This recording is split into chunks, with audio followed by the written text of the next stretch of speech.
Bernard de Montreal. Book Beyond the Mind. Chapter 1: A View from the Mind Tunnel.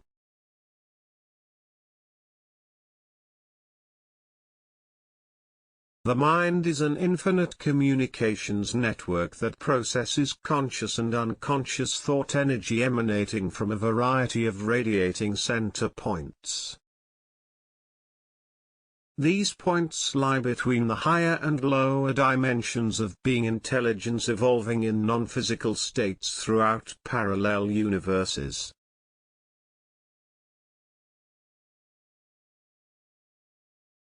The mind fulfills a creative function, which is to ensure the long-term evolutionary development of a permanent fusion or bond between interdependent levels of consciousness. The mind is also a process, albeit unconscious for the greater part of humanity, through which different intelligent worlds interact with the human brain.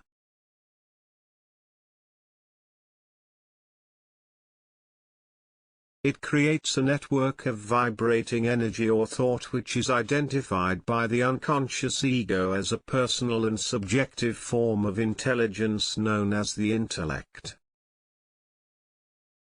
The dynamics of the thought process must be fully comprehended in order to expose the subjective appearance of self-reality. Without such knowledge, the mind remains a mystery and the nature of its consciousness an enigma.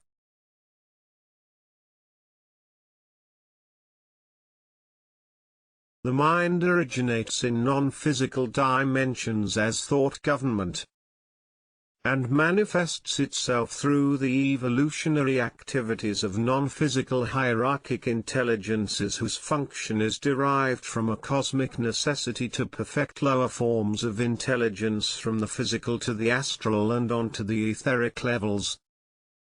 That is, from the physical body to the soul and on to the pure mind or spirit.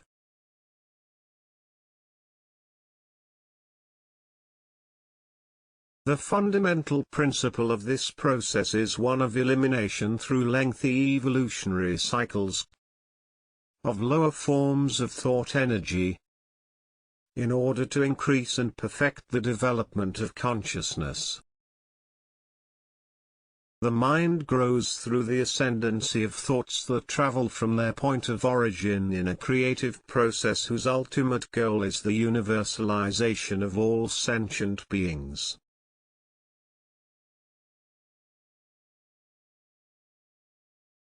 Contrary to its depiction in mystical folklore, the mind is not a labyrinth but a time tunnel through which thought travels. It is a magnetic continuum that connects the brain to the point of origin of the thought process in dimensions that broke away from the nuclear physical universe when space began its expansion at the expense of light.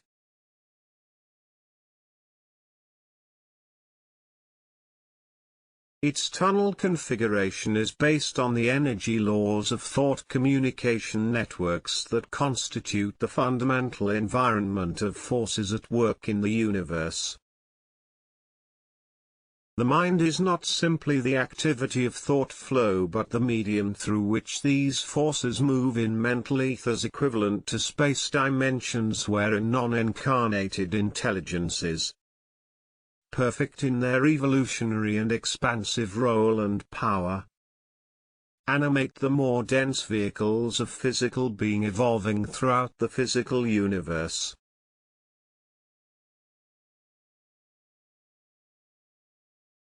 The impasse experienced in understanding the mind and its fundamental nature is due to the inner contradictions of the soul. The latter, through historically conditioned memories, prevents the free exploration of higher dimensions which alone can shed objective light on all aspects of the mind's hidden nature.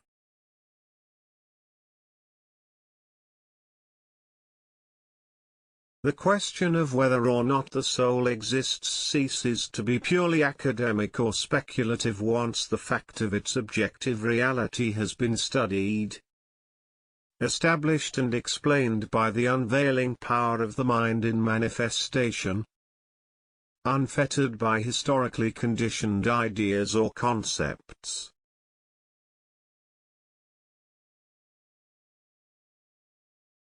The soul clouds the thinking process. Its memorial and associative power must be bypassed and its psychic influence on the mind broken for the full development of consciousness to occur.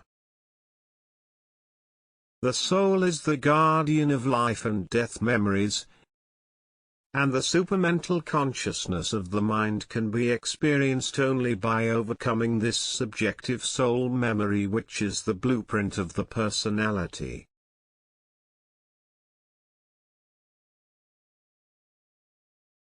It is not possible to understand the nature of the soul without the comprehension of the nature of death, or the astral plane. Neither is it possible to study and understand death except through opened communication with higher mind levels wherefrom intelligence flows free from soul memory.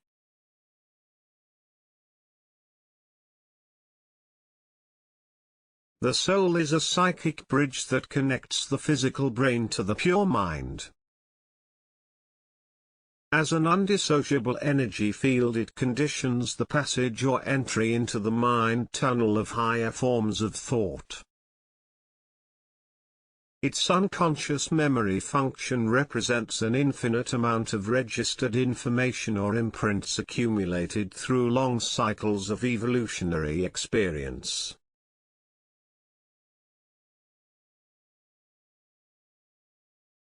As it allows the development of egoic consciousness through the associative power it generates in the personalized or intellectual mind, it blocks the free and creative or supermental connection with the source of thought untainted by the astral experiential memory. At death, the soul energy or astral body returns to a parallel plane through the mind tunnel.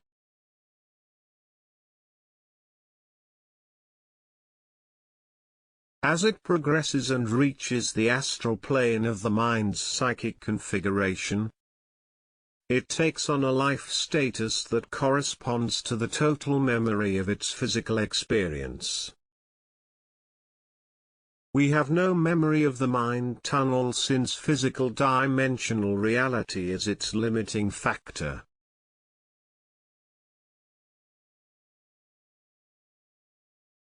But psychic travel or return to non-physical origins through the mind configuration crystallizes the earthbound memory or imperfect thought matter of which the unconscious personality is formed. The mind has long been thought of as a labyrinth because of our inherent incapacity to communicate with the source of its infinitely complex structure.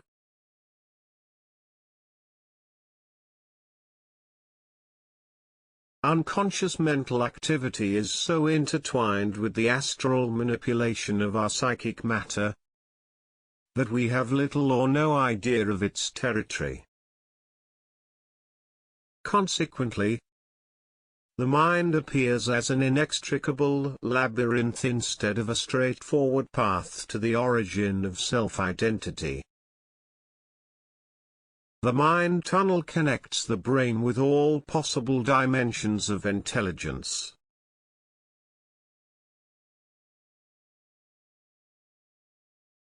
Free from thought pollution and cultural conditioning, mental energy can travel to probe all aspects of supraliminal reality. The freer the mind, the more creative and revealing thoughts can be. Thought pollution has a deafening effect on creative impulses moving through a brain whose psychic counterpart is programmed with negatively charged emotional energy fed it by the unconscious soul experience.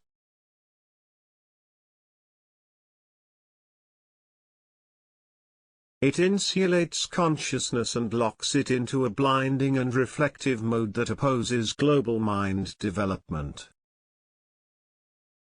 It causes an unequivocal waste of mind energy which explains the slow and difficult evolutionary process towards the integration of creative thought.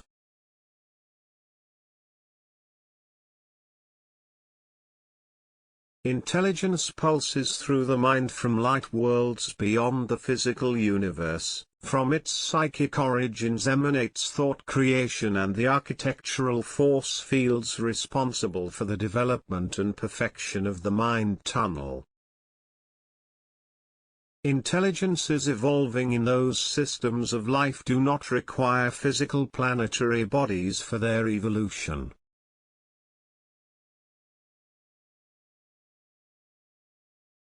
While their time dimensions are equivalent to our space worlds, their basic matter bears no resemblance to atomic matter as we know it at this stage of our scientific evolution. Their worlds are cosmic and do not belong to the atomic space field.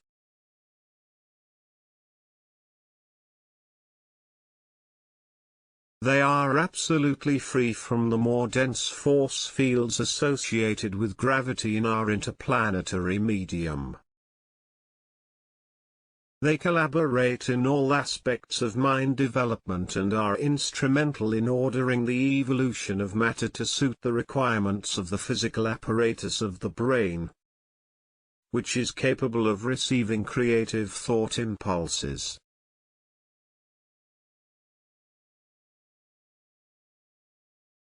Thoughts originate at different levels of psychic reality. As a result, men experience different psychic levels of thought, which makes it difficult for them to see eye to eye.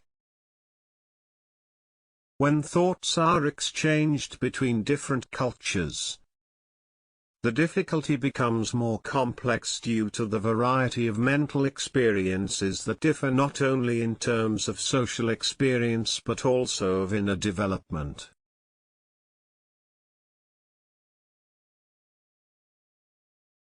Only through the lengthy process of personal, cultural and social evolution can thought polarization be neutralized.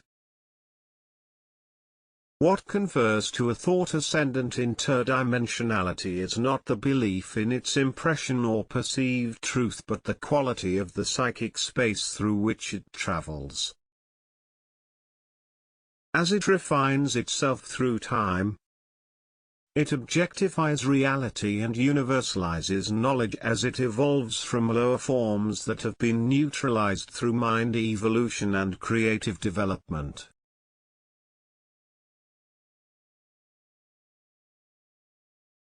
Non-creative thought forms pollute much of the mind space throughout the unconscious life experience, imposing upon it artificial psychological limits. When new and revealing thoughts move through the mind, they are strongly opposed by low-energy thought forms. Higher development eliminates such pollution, leaving the mind open to the penetration of creative activity.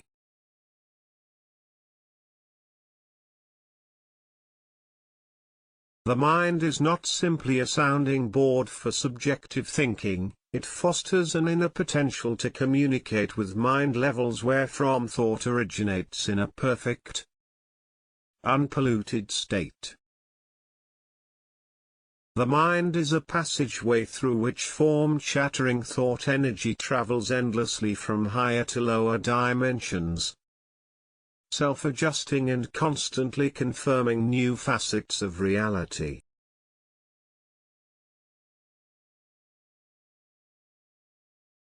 It prevents the formation of a perpetual alienating and self-serving reference frame, being free from the limitations of the past. Previous narrow-mindedness is gradually eliminated as inner development or opening of higher psychic centers, unpolluted by race memory. Replace this shortcoming. Growth away from subjective toward objective mind requires a mental life dictated from within, respecting the memories of the race but remaining forever free from them.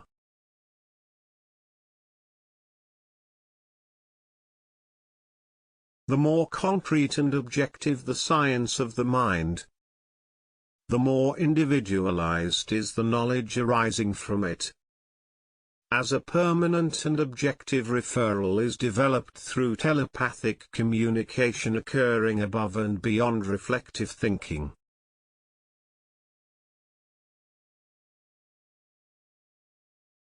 The faculty to communicate beyond the astral or memory plane of the tunnel develops when answers are no longer tainted by the soul and gradually lead into more arcane territory. With the growth of conscious thought comes inner certainty and psychic experience with pure intelligence circuits. A more mental relationship develops, leading to a concrete connection with pre-personal thought levels. The ultimate nature of supramental activity.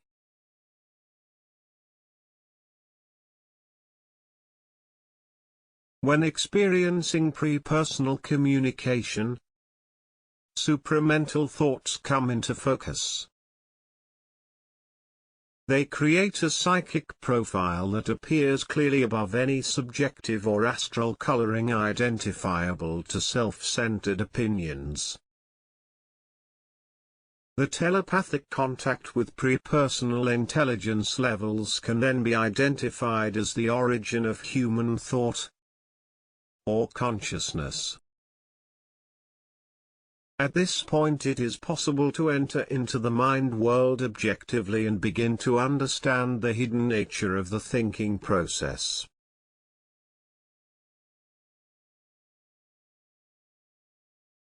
Unconscious subjection to the thought process ceases, which has for so long been a measure of our civilization. The threshold leading to fundamental identity has been reached. Pre-personal communication is the last and most ego-threatening psychic quantum jump required by the mind for the future evolution of human intelligence.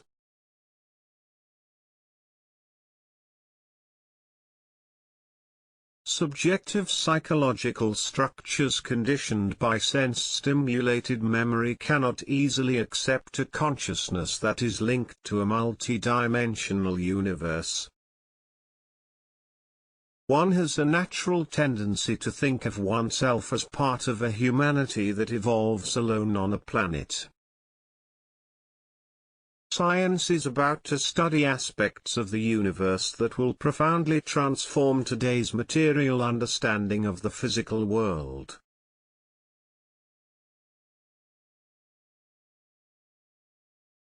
Even then, it will barely scratch the surface until we study it from a mind channel beyond the limitations of the intellect. Communication with higher conscious thought pre-personifies the thought process. The realization of its independent psychic origin leaves the subject with the perception that he is no longer alone in the world of the mind.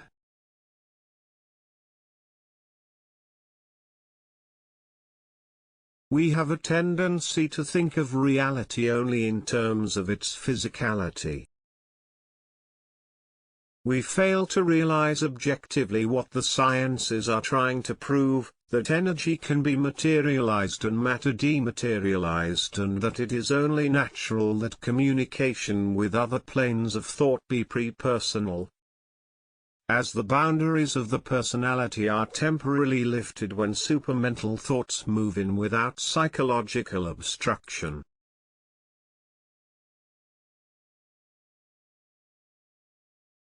The mind becomes a network of pulsating pre-personal thought when our illusions as to the fundamental nature of consciousness have been eliminated. One cannot accede to the infinite and at the same time remain within a psychological structure that belongs to the past. Unconscious thought must be reorganized as part of subjective consciousness, not of the creative mind itself.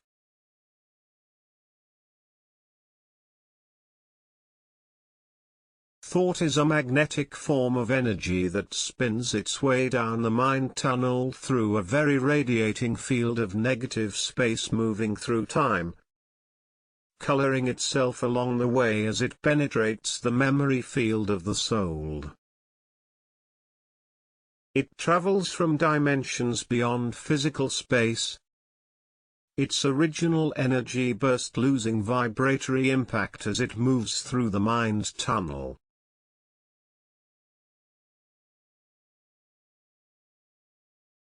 Gradually, it colors itself as truth rather than remaining objectively perceived as pure and free creative energy. The astral body or soul is a magnetic field that attracts soul-specific thoughts which release their energy into the network of the brain cells, their physical terminal, after their instantaneous voyage through the void of the mind tunnel.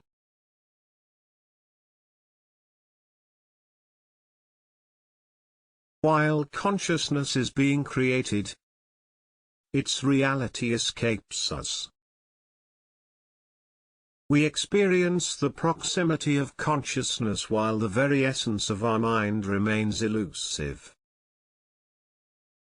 But, once its living and fundamental nature has been grasped, thoughts move in from their source through the soul center to create impressions in the brain that no longer color the reality of supramental knowledge as it penetrates the psyche.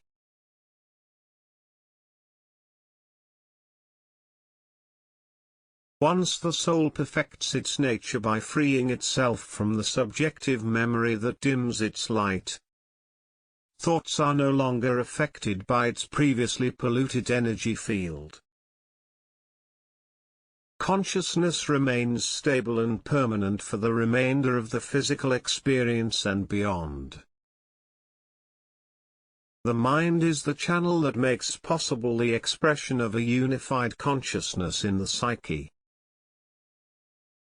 It is part of a vast network of communication at all levels of universe intelligence.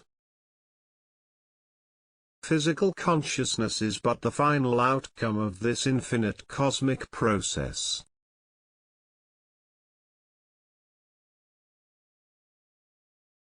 Greater access to the mind leads to the understanding of the forces at work throughout the universe at large.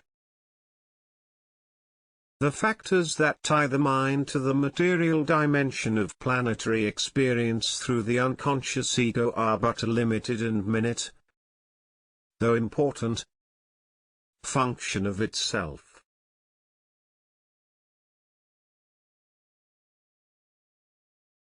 Physical life serves as a source of experience for the soul that dominates the self. Once it has grown out of this subjective condition, the self becomes the expression of a conscious mind that no longer contributes to egocentric illusions of subjective thought.